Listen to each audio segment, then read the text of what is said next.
उधर बीजेपी सांसद और राष्ट्रीय प्रवक्ता राजवर्धन सिंह राठौर जयपुर के विराटनगर दौरे पर रहे। इस दौरान उन्होंने बीजेपी कार्यकर्ताओं ने उनका जोरदार स्वागत किया।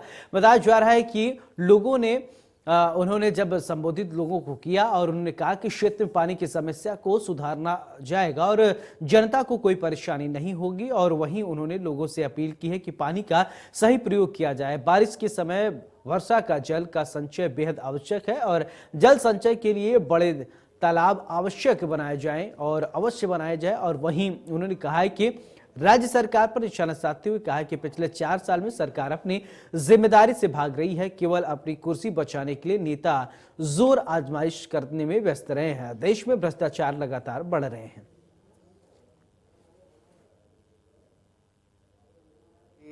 केंद्र सरकार की योजनाएं घर घर तक पहुंच रही हैं।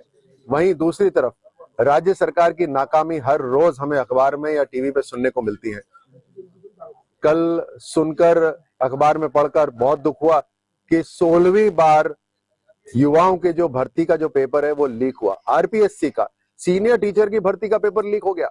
अब तो आरपीएससी भी इस नकल माफिया के चंगुल में आ गया है। और अगर इस तरह से नकल माफिया राजस्थान में चल रहा है तो बिना किसी शरण के नहीं चल सकता। और आप समझ सकते हैं, जब केंद्र सरकार की सीबीआई को जांच करने का अधिकार नहीं दिया जा रहा, राज्य सरकार कह रही है हमारी खुद की एजेंसियां जांच करेंगी, तो आप समझ सकते हैं कि शरण किसकी होगी इस नकल माफिया के लिए। कितने नौजवानों का करियर बर्बाद हो रहा है, उनके जो माता पिता हैं उनका पैसा बर्बाद हो रहा है, कितनी हानि हो रही है। ये जो बड़े परिवार है ये नहीं समझ सकते कभी भी एक गरीब का दर्द।